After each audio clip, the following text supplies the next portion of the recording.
Hola chicos, hoy en nuestra clase de español vamos a conocer o hablar de varias clases de palabras, como son las palabras compuestas, las palabras parasintéticas, las siglas, los acrónimos, las onomatopeyas y los americanismos. Vamos a empezar entonces a hablar de las palabras compuestas. Las palabras compuestas se refieren a la unión de dos palabras para formar una palabra nueva. Entonces, podemos tomarlas de varios aspectos. Si unimos nombre más nombre, en este caso tenemos la palabra coliflor. Coli es una palabra, flor es otra. O la palabra hojalata. Hoja es una y lata es otra, que al unirlas forman una palabra compuesta. También la podemos hacer uniendo un adjetivo más un nombre o viceversa. Tenemos el ejemplo de mediodía, que medio es adjetivo y día es nombre. También está bajamar. Encontramos cuando unimos adjetivo más adjetivo, también estamos formando palabras compuestas. Altibajo. Alti es un adjetivo y bajo también es un adjetivo. Sordo, mudo. Sordo es un adjetivo, mudo es otra palabra y también es un adjetivo. También podemos formar palabras compuestas con dos verbos. Hazme reír.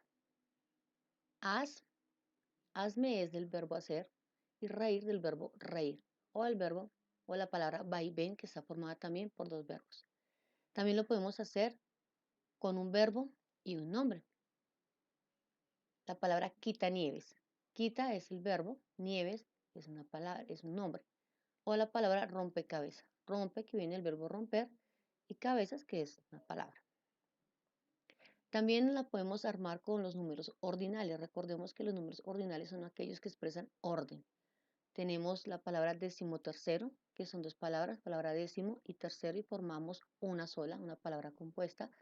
O el otro ejemplo, un décimo. Los números cardinales, recordemos que son los números que nos enseñan, nos muestran de cantidad. El número 16 y 22 son dos ejemplos, como habrán muchos más de los números cardinales. A eso nos referimos a palabras compuestas.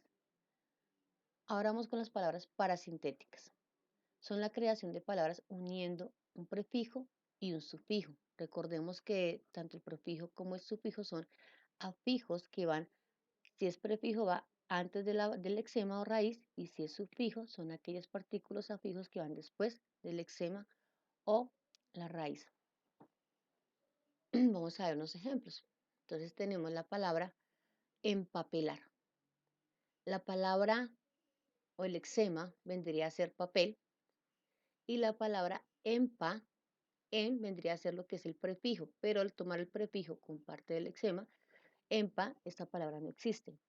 Ahora si tomamos el sufijo que vendría a ser ar, al tomarlo con el lexema papelar, esa palabra tampoco existe. Por lo tanto, es una palabra parasintética. De esa manera nosotros nos damos cuenta cuándo es una palabra parasintética. Otro ejemplo que tenemos es la palabra enviudar.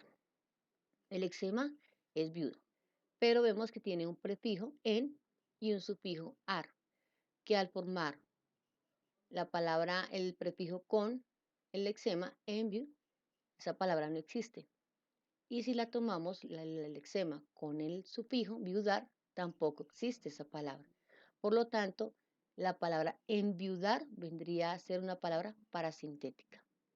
Ahora vamos a ver cuándo no es una palabra parasintética. Pongan mucho cuidado, chicos, acá para que no se vayan a equivocar, pero sí es necesario que ustedes aprendan a distinguir una palabra parasintética de la que no lo es. Entonces tenemos la palabra ultramarino. Aquí el lexema es mar, por lo tanto el prefijo es ultra y el sufijo es ino. Pero si nosotros vamos a tomar el prefijo con el lexema, que sería ultramar, esa palabra sí existe, que significa al otro lado del mar. Y si tomamos el lexema con el sufijo, vendría a quedar marino, y esa palabra también existe. Por lo tanto, no es una palabra parasintética.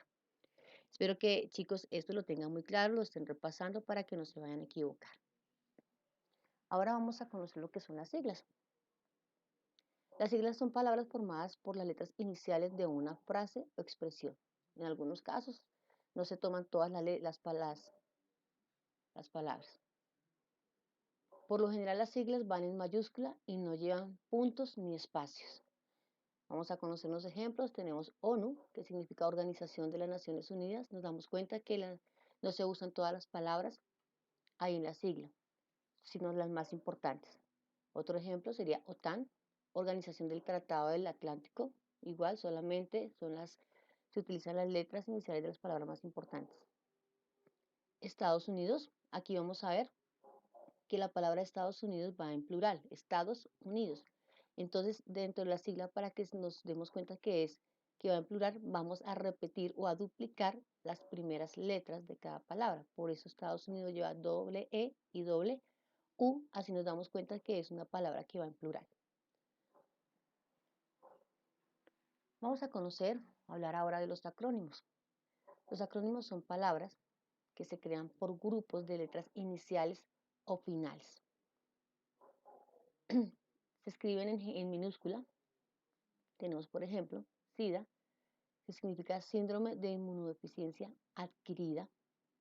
Recordemos también que solo se escribe la letra inicial en mayúscula cuando son los nombres de instituciones u organizaciones. Veamos el ejemplo. Aparece Colanta.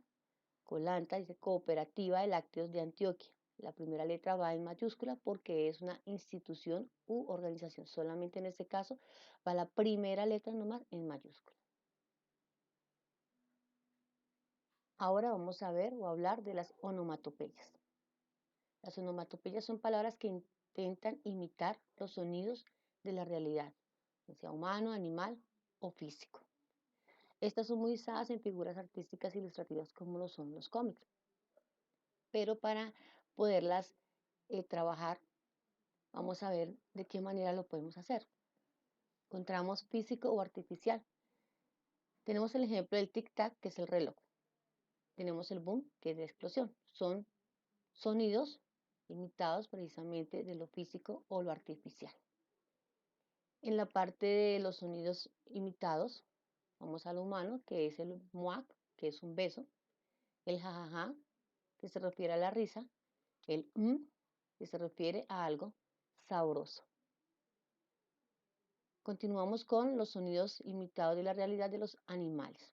Miau, gato, que por lo general es como les enseñamos a los niños, les preguntamos cómo hace el gato, cómo hace el perro, cómo hace el pato, y aquí nos estamos dando cuenta que son onomatopeyas. El perro, pues, wow, el pato, guac.